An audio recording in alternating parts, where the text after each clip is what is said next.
Ayahku adalah dewa perang. Bab 693. Mata polos Guan Qianjun membelalak. Ini bukan pertanyaan yang tidak berani saya ucapkan, tetapi memang benar demikian. Lihat saya mengatakan bahwa Qiu Dabiao mengalami bencana berdarah, dia mengalaminya. Saya berkata bahwa Anda, Guru Gunung Suci, mengalami bencana berdarah. Bencana. Kamu memilikinya. Aku bilang ada bencana berdarah di Sekte Harimau Naga, jadi pasti akan ada bencana juga. Guru Gunung Suci menjadi marah karena malu. Dasar mulut gagak. Jika seluruh keluargamu mengalami bencana berdarah, bukan giliran Sekte Harimau Naga kita yang mengalami bencana berdarah. Guan Qianjun terkekeh dan mengabaikannya. Dia memandang Qiu Dabiao dan berkata dengan santai, "Cucuku sayang, sebaiknya kamu memberiku 100 juta milikmu. Aku bisa melindungimu lebih baik daripada Sekte Naga dan Harimau. Bahkan jika 4 Raja Surgawi ingin menyerangmu, aku dapat membantumu mengusir mereka. Apakah kamu percaya padaku? Atau apakah kamu percaya pada Guru Gunung Suci yang baru saja mengalami bencana berdarah?" Saat dia berbicara, dia melirik pantat berdarah seseorang yang nyata. Tampilan ini. Para pemakan melon tidak bisa menahan diri untuk tidak melihat ke belakang, dengan senyum tertahan di wajah mereka. Mereka masih tidak mengerti bagaimana Guru Gunung Suci ini, yang sedang duduk di atas batu besar dengan pantat menempel erat ke permukaan batu, memiliki 2 pisau terbang yang menusuk pantatnya. Wajah Qiu Dabiao membiru dan putih, dan dia tidak tahu harus menjawab apa. Qian tiba-tiba berkata, "Hei, ngomong-ngomong. Jangan membicarakan hal lain. Kamu baru saja berjanji pada ayahku bahwa dia menyelamatkanmu. Selain menelepon kakek Guan, kamu juga harus mengelilingi batu besar itu 3 kali, seperti anak anjing. Jika kamu tidak tahu caranya, biarkan anak anjingku yang mengajarimu." Dia menunjuk Wang Cai di sebelahnya. Wang Cai segera mengangkat kepala anak anjing itu dengan tatapan meremehkan, seolah berkata, "Apakah Qiu Dabiao ini layak menjadi anjing bersamaku?" Wajah Qiu Dabiao menjadi semakin jelek. Dia mengepalkan tangannya erat-erat dan mengatupkan giginya. Sekarang setelah dia keluar dari bahaya dan 7 serigala gunung hitam telah melarikan diri, dia telah mendapatkan kembali keagungannya sebagai seorang pemuda. Melihat batu besar itu, saya berpikir jika saya memanjatnya 3 kali, di manakah saya akan meletakkan wajah pemuda ini di masa depan. Apapun yang terjadi, aku tidak ingin melakukannya lagi. Dia tidak berani melakukan apapun pada Guan Qianjun, lagi pula, orang ini sangat terampil. Tuan Muda Qiu hanya berpura-pura tidak mendengar apapun dan berpura-pura tuli. Dia memandang dengan sedih ke arah Guru Gunung Suci. "Tuan, kalau begitu bawa aku naik gunung secepatnya. Aku khawatir Raja Wei Tian akan segera memanggil sekelompok pembunuh untuk membunuhku. Saat itu, kamu tidak akan bisa mendapatkan bahkan 100 juta. Guru Gunung Suci sangat yakin dan mengangguk, "Oke. Saya akan membawa Anda naik gunung untuk menemui wakil kepala sekolah sekarang. Jangan khawatir. Semuanya akan saya urus. Saya, Sekte Naga dan Harimau, akan melakukannya pasti bisa melindungimu." Semakin banyak dia berbicara, dia menjadi semakin sombong. Karena, terlepas dari sekte kita atau sekte lain dari 4 sekte ilahi, mereka semua memiliki perjanjian dengan aliansi dunia bawah. Selama orang-orang yang ingin dilindungi oleh 4 sekte ilahi, mereka tidak bisa ikut campur. Tentu saja, itu hanya terbatas pada markas 4 sekte jahat. Jadi, kamu beruntung bisa datang ke Sekte Naga dan Harimau. Bahkan 4 Raja Surgawi tidak bisa berbuat apa-apa padamu. Saat dia mengatakan itu, dia menoleh dan menatap Guan Qianjun dengan dingin. Tiba-tiba, sebagai orang suci dari Sekte Naga dan Harimau dengan status tertentu, mau tak mau aku mengacungkan jari tengahku padanya. Dia mengertakkan gigi dan berkata, "Guan, kamu baru saja mengatakan bahwa ada bencana berdarah di Sekte Naga dan Harimau, kan? Jika kamu memiliki kemampuan, ikuti aku ke atas gunung dan pergi ke KTT Emas Naga dan Harimau kita untuk mengadakan lihat. Apakah itu kami atau kamu?" Guan Qianjun tersenyum tipis, dengan ketajaman tak terbatas dalam senyumannya. "Awalnya aku ingin pergi ke KTT Emas Naga dan Harimau untuk melihat kemampuan Sekte Naga dan Harimaumu, keagungan macam apa itu, dan betapa melanggar hukumnya. Berani melawanku." Ketika dia mengucapkan 5 kata terakhir, momentum kuat muncul dari tubuhnya. Guan Qianjun menjadi sangat marah ketika dia mengira putri kesayangannya hampir mati diracuni oleh Zhenren. Jika kultus naga dan harimau ini bersedia berlutut dan memohon belas kasihan, dan meminta maaf atas kejahatan yang dilakukan wakil kepala sekolah mereka, maka mungkin masalah itu bisa dilupakan, tetapi jika dia masih berani membela dia, bagaimana jika dia harus ditutup oleh Qianjun? Jadi, dia adalah dewa perang tertinggi. Saya tidak keberatan menghancurkan Sekte Naga dan Harimau hari ini. Namun, Tuan Sengshan tidak mengetahui hal ini. Ketika dia melihat Guan Qianjun berbicara begitu arogan, dia tidak bisa menahan senyum, dengan ekspresi mengejek di wajahnya. Guan, tidak peduli apa latar belakangmu, 5 kata terakhir yang kamu ucapkan salah. Apakah kamu pikir kamu memenuhi syarat untuk melawan Sekte Naga dan Harimau? Apakah kamu memenuhi syarat untuk menjadi musuh Sekte Naga dan Harimau kami? Kalau begitu, kalau kamu dibandingkan dengan tikus, Sekte Naga dan Harimau kami seperti gunung. Kami bisa menghancurkanmu tikus kecil hingga berkeping-keping. Jangan pikir kamu sedang menggunakan tipuan apapun. Tusuk pantatku dan kamu akan memamerkan kekuatanmu.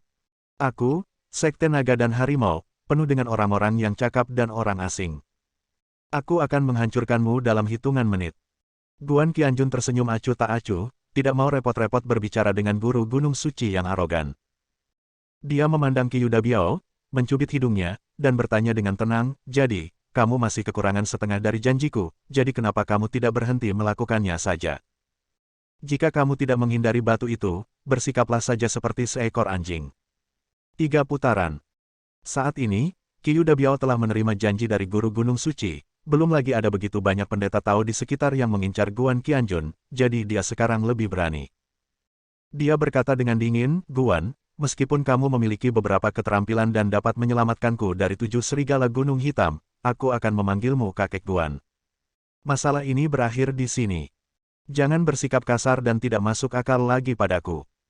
Kalau tidak, dalam kasus terburuk, aku akan mengeluarkan lebih banyak uang dan membiarkan pendeta Tao di sini menggunakan berbagai mantra untuk membakarmu hingga garing di luar dan empuk di dalam.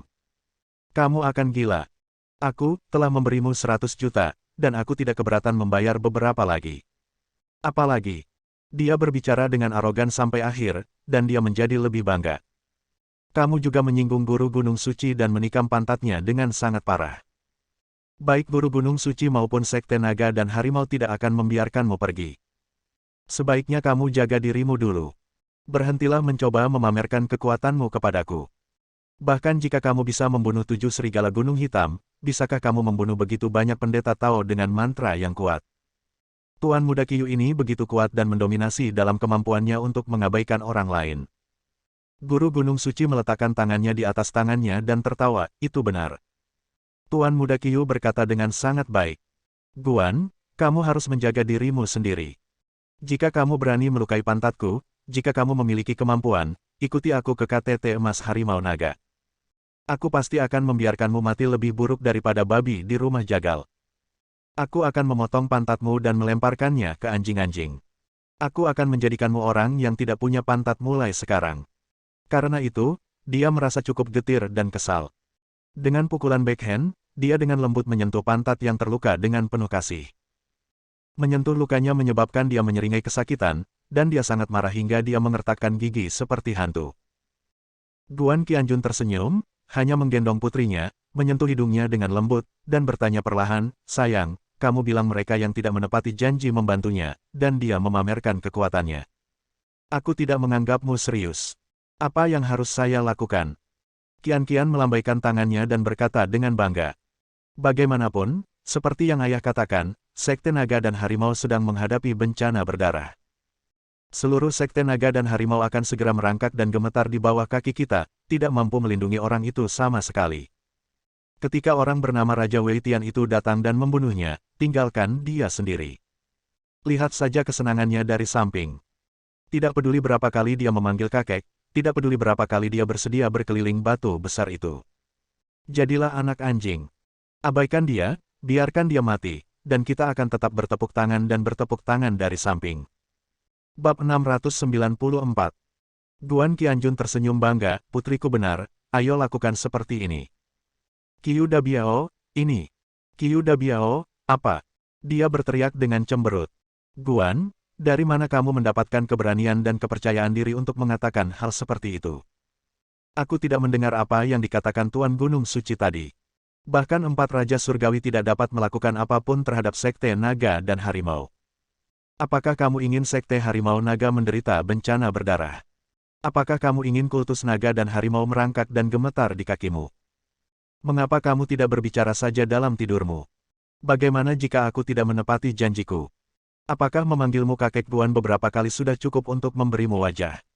Kamu bahkan harus mengingat kehormatan ini di kehidupanmu selanjutnya. Sangat mustahil bagiku untuk merangkak mengelilingi batu besar sebanyak 3 kali seperti anak anjing. Aku, Kyuda Biao, tidak akan pernah memintamu untuk menyelamatkanku lagi. Jika aku memintamu untuk menyelamatkanku lagi, aku akan memakan kotoranku sendiri. Ini sangat tegas. Bahkan matanya bersinar dengan cahaya yang sangat tegas. Ketika orang melihatnya, mereka merasa sedikit kagum, seolah-olah ini adalah pria yang berbicara jujur.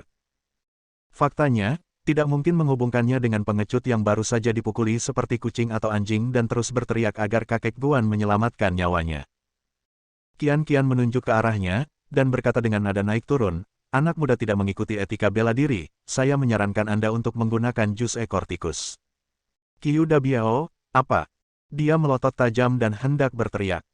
Kian-Kian menepuk bahu Guan Qianjun, Papa, ayo pergi. Ayo pergi ke puncak emas harimau naga. Oke, ayo pergi. Guan Qianjun memeluk putrinya yang berharga, lalu melangkah menuju tangga. Wang Cai secara alami mengayunkan kepala dan ekornya ke belakang, mengejarnya. Sekelompok orang di kaki tangga, termasuk Master Sengshan dan Kyuda Biao, semuanya saling memandang dengan kaget. Semua orang membicarakannya. Kyuda Biao memandang guru Sengshan dengan penuh semangat, dan bergumam, Guru, mengapa saya merasa anak itu begitu kuat? Ini telah melampaui jejak Wang Zhao, sepertinya. Sepertinya dia benar-benar bisa membuat seluruh sekte harimau naga gemetar. Master Sengshan menatapnya dengan dingin, jadi menurut Anda ini mungkin. Kyuda Biao berpikir dengan hati-hati dan tiba-tiba menggelengkan kepalanya. Mustahil. Sama sekali tidak mungkin hal lucu seperti itu bisa terjadi. Keberadaan macam apa sekte harimau naga itu? Salah satu dari 4 sekte besar. Bahkan 4 raja surgawi harus menunjukkan rasa hormat. Bahkan jika anak itu mengalahkan 7 serigala gunung hitam, dia tidak akan pernah bisa mengalahkan kultus naga dan harimau. Jadi, Master Sengshan mengangguk dengan arogan dan berkata dengan muram, dia mengatakan bahwa sekte naga dan harimau kita telah mengalami bencana berdarah. Saat kita menginjak KTT emas harimau naga, orang yang akan menderita bencana berdarah pasti dia. Dan ini adalah cahaya darah paling populer. Di akhir kalimat, dia mengertakkan gigi dan dipenuhi kebencian. Mau tak mau aku menyentuh pantatnya yang terluka dengan punggung tanganku. Kyuda Biao mengangguk gembira, bajingan ini. Dia bahkan lebih penuh kebencian daripada 7 dewa hitam. 7 serigala hanya mengambil lebih banyak uang, mengkhianatiku, dan ingin membunuhku, tapi bagaimana dengan dia? Dia sebenarnya memintaku memanggilnya kakek Guan, dan membuatku merangkak di bebatuan seperti anak anjing sebelum dia menyelamatkanku. Lebih tidak nyaman baginya menyelamatkanku daripada membunuhku. Kalau dipikir-pikir lagi, kuharap aku bisa mati saja di tangan 7 serigala gunung hitam. Aku adalah pemuda kaya dari keluarga Qiyu di ibu kota provinsi. Bisakah dia mempermalukanku?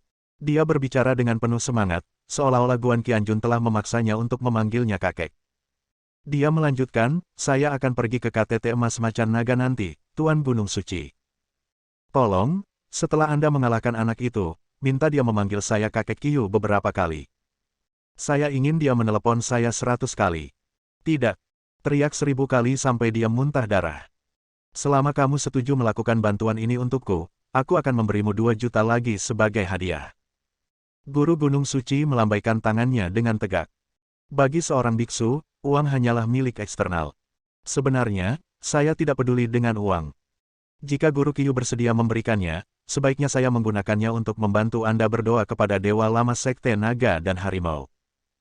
Pada awalnya, ketika Kyuda Biao mendengarkan, dia benar-benar berpikir orang ini sedikit bersemangat, tetapi semakin dia mendengarkan, semakin ada sesuatu yang salah. Hanya saja biaya ibadahnya minimal 3 juta, tapi 3 juta ini bisa menjamin keselamatanmu selama 10 tahun. Kalau waktunya tiba, aku akan membawakan jimat naga dan harimau tingkat tertinggi untukmu dengan tanganku sendiri. Dijamin membuatmu sehat dan aman. Kaya dan tak terkalahkan. Hal ini membuat Kyuda Biao meludahi wajahnya. Wajah Tuan Muda Qiyu tiba-tiba menjadi malu. Menyesal tanpa henti. Milik neneknya. Saya memberi Anda 2 juta dan meminta Anda membantu saya sedikit. Anda ingin 1 juta tambahan dari saya. Tapi anak panahnya ada di tali dan harus ditembakkan. Dia hanya bisa mengangguk dan berkata ya. Kalau begitu, aku akan memberimu 3 juta. Pertama, tolong minta Tuan Guan memanggilku kakek Qiu setidaknya 1000 kali setelah dia dikalahkan. Kedua, bantu aku meminta jimat. Kudengar jimat dari kultus naga dan harimau juga sangat kuat. Tentu saja. Guru Sengshan berkata dengan arogan, melihat seluruh dunia, jimat sekte naga dan harimau kita berada di urutan kedua dalam kekuatan berbicara. Tidak ada yang berani mengatakan itu yang pertama. Namun, 3 juta tetaplah naga dan harimau kecil jimat. Tuan Qiu menginginkan jimat naga dan harimau yang besar. Jika tambahkan 2 juta lagi, 5 juta sudah cukup.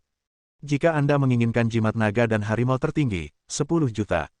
Demi hubungan baik kita, saya dapat memberi Anda diskon 20%, 8 juta. Bagi para biksu, uang adalah sesuatu di luar tubuh. Tetapi agar Tuan Muda Qiu lebih terlindungi, saya bersedia secara pribadi mengundang Dewa Naga dan Harimau untuk memberi Anda yang tertinggi yang paling sempurna. Hah?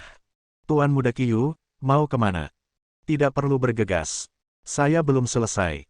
Master Sengshan bergumam sebelum dia bisa menyelesaikan kata-katanya, ketika dia melihat Qiu Dabiao berbalik dan berlari menuju gunung dengan cepat. Sepertinya dia melarikan diri untuk hidupnya. Penguasa Gunung Suci, ini. Qiu Dabiao berlari 10 meter dalam satu tarikan napas, lalu berbalik dan melambai. Tuan, ayo pergi. Ayo pergi ke Longhu Golden Summit untuk menangani anak itu. Setelah mengatakan itu, tanpa menunggu tanggapan apapun dari guru Gunung Suci, dia berbalik dan terus berlari ke atas. Guru Sensan terluka di bagian pantat dan tidak bisa mendaki gunung sendirian. Tapi saya tidak bisa duduk diam. Ia hanya bisa berlutut di atas kursi sedan dan mengangkat pantatnya tinggi-tinggi. Dalam postur yang unik tersebut, ia digendong ke puncak emas oleh 4 orang pengusung sedan. Dalam prosesnya, saya juga menerima banyak tatapan aneh dari orang-orang. Jika kita berbicara tentang dunia ini, bokong pria mana yang paling banyak dilihat orang, 80% darinya adalah manusia Gunung Suci. Gunung Longhu berdiri dengan megah, dan puncak emas Longhu berada di puncak gunung. Terdapat berbagai kuil Tao di sekitarnya, banyak di antaranya telah berusia ribuan tahun dan telah diperbaiki berkali-kali selama proses sejarah ini. Itu terlihat antik dan menyegarkan. Di puncak gunung juga terdapat bujur sangkar, berbentuk bujur sangkar melingkar dengan diameter sekitar 500 meter, yang secara alami membentuk diagram Tai Chi. Dan di sebelah kiri adalah seekor naga melingkar, sedangkan di sebelah kanan adalah seekor harimau yang bersujud. Tanahnya tidak rata dan licin, dan sedikit cembung. Anda mungkin tidak merasakan apapun saat berdiri di atasnya, tetapi jika Anda melihat ke bawah dari udara, naga dan harimau itu tampak hidup dan cukup 3 dimensi. Ia bisa melonjak tiba-tiba kapan saja. Bersambung.